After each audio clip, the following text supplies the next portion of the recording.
When I first got involved in governance, I remember talking to a very senior member of a secondary school, and he said, "Oh, our governors are rubbish. Yeah, they're rubbish." I said, "Well, why do you say it?" He said, "Well, I was putting on a play last week. We really needed someone to help out behind the scenes. We needed someone to take the money. We needed someone to do the lighting. And where were the governors? Nowhere." The answer is, many governors would like to do those sorts of things, and if they like to do them, do them. But what they're doing there ain't governance, that's for sure. Successful governance is a serious job. It needs three things. It needs commitment, it needs training, so as you understand what the job is, and it needs information. And particularly, it needs information which is not passed by the head teacher. It needs independent information. There are many excellent head teachers in this country, there are many excellent governing bodies, but it's important for the governing body that they know that the information they get has not been filtered, has not been chosen. We've heard a lot in our workshop about selective information from the government. We all do it. We all select information. And head teachers are no different. They've got all their problems as well. So it's important that you know, if you're a governor, and I'm sure there are many governors here, if there are people here who are not governors, why not? But I'm sure there are people here who've seen their raise online. You need to know what that is about. You need to study that. You need to get information from the staff. You need to invite the staff into governors' meetings, the pupils into governors' meetings. You need to do surveys. You need to find out information about the school itself, which is not filtered from the head teacher.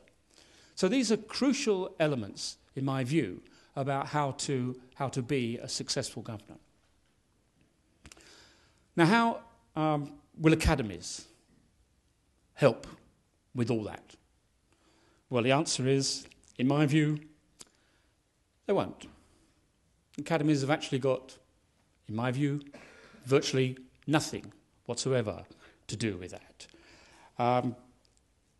Governing bodies will have the same responsibilities as they have now under academies, but their responsibilities will be to an academy trust, not to the local community. And this is a significant and important and, in many senses, worrying shift. I actually think that this whole academies debate, and no one's quite said this yet, so I will say it, I don't think it's about education. I think it's about politics. And I think it's about three elements of politics. First of all, I think it is a straightforward, full frontal attack on local authorities. For whatever reason, and governments often have trouble, difficulty with local authorities, and I think this is an undermining of local authorities, and local educational authorities, as was, I think have a very, very difficult future. All around the country, we have seen government support units, which most local authorities, virtually every local authority had a separate government support unit at one time.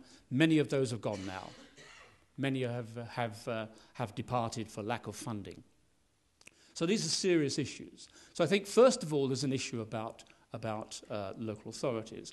Second, politics, I think, which again I haven't heard anyone say, or at least say out loud, is that I think this is an issue about national salary negotiations, salary and condition arrangements.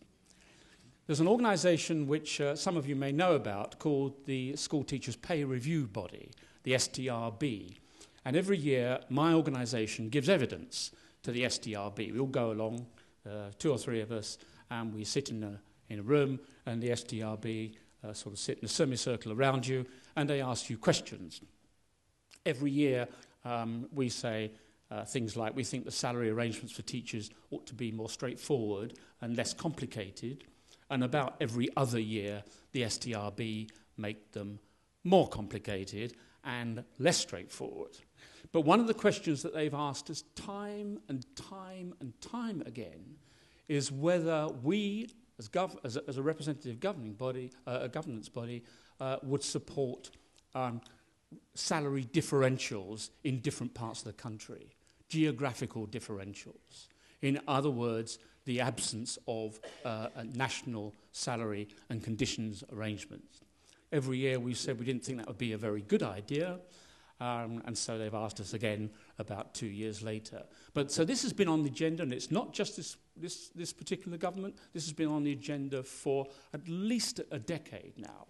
And I think the issue of national salary and conditions is fundamental to this issue of academies. And thirdly, I think it's a blame game. What happens if academies go wrong? Somebody was asking earlier on, what happens when academies go wrong? Where's the responsibility? Does it lie with the Secretary of State? No, it's not to do with me. It's your academy. I've given you the freedom, and now you've got the freedom to fail.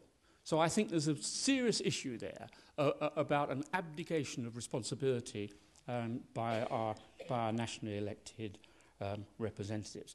And anyway, we know, and the point has been made earlier, very well made, I thought, by the head teacher who opened the conference. What's the fundamental issue which determines the success of a school? It says so in the government's own white paper, which preceded the bill, which preceded the act which had just passed Parliament. The crucial thing is the quality of teaching, the importance of teaching. It is not the legal structure of the school. The previous government's mantra was standards, not structures. Does anyone remember that? It was at the same time as they said that, they created academies, and I thought David Lammy there was a sleight of hand about that. It was I appear not to be the only one.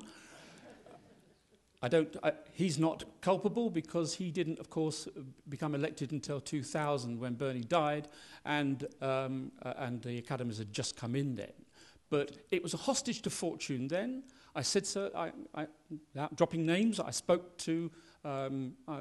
We were talking quite openly to ministers, and I spoke. Estelle Morris was the Minister of Schools. David Blunkett was the Secretary of State, and I said it's a hostage to fortune. This. But it was policy, so it's policy, and blah blah blah blah blah. So I think there's an issue there. And they also, of course, came up with trust schools. Does anyone remember that? Trust schools. It was the central plank of the 2005 white paper. Trust schools. Where's it gone? Disappeared, hasn't it? Like beacon schools and umpteen other blooming daft initiatives. They've gone on, disappeared on the ether. So I don't think academies are going to help. I think the thing that's going to improve education in this country is the quality of teaching, not the structure of schools. And my final point is this. This session is said, where do we go next? And frankly, I'm not optimistic about that in terms of this academy issue. I think it's very difficult to see how we're going to avoid having a very large number of schools. We've already got a large number of schools. There's already 1,500 schools in this country that are academies. I think it's unlikely that anything's going to happen that's going to block that. And the reason, of course, is that the DFE are completely and utterly behind it. Someone said if you look at the DFE website, it looks like an advertising campaign. Well, it does. Yeah? And, of course, with academies, we're looking at a moving target.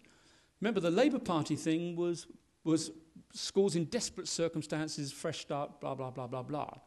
We've now had academies, only outstanding schools can become academies. Then only good and outstanding schools can become academies. Then only good, satisfactory schools with good can become. Now, virtually any school can become an academy, and you don't even have to go to a chain. You can just get a partner. You don't have to have a sponsor. You can get a partner and become an academy. So almost any school is being urged to become academy. And the white paper, there's no secret about this. The white paper was completely open about this. It said, we look forward to a time when all schools should be an academy. That was the That was the white paper of the elected government. So what's going to happen? I think that the governance is going to become crucial of these schools. The relationship between the government and the trust board, the academy board, is going to be absolutely critical. And the only glimmer of hope I can offer is this single suggestion. We've heard a lot about the chains in the discussion early on, and personally I find some of them very worrying indeed, and not even the big major ones, the little local ones. My part of the woods in Yorkshire, there's some quite worrying developments, I think, in terms of small chains that are setting up with their own agendas. But what governors may not know is the process of becoming an academy is, of course, a decision made by the governing body. And instead of becoming part of a chain, the school can, of course, set up itself as an academy. The worry is that it has to set up a trust as well as a governing body. But there is no, and normally the understanding is that the trust is 3 or 4 people who appoint the governing body. That's the law. But there is actually no maximum on the size of the trust. In other words, it is perfectly possible for all the governing body to become the trust. And so the critical relationship between the governing body and the trust can be merged into one. And while that doesn't answer all the problems we've heard today, and certainly not the anti-academy alliance agenda, and certainly not the difficulties of the local schools, it is, I think, a glimmer of hope for schools who are worried about being controlled by people who are nothing to do with their locality and have little or no real interest in the education of their children. Thank you very much indeed.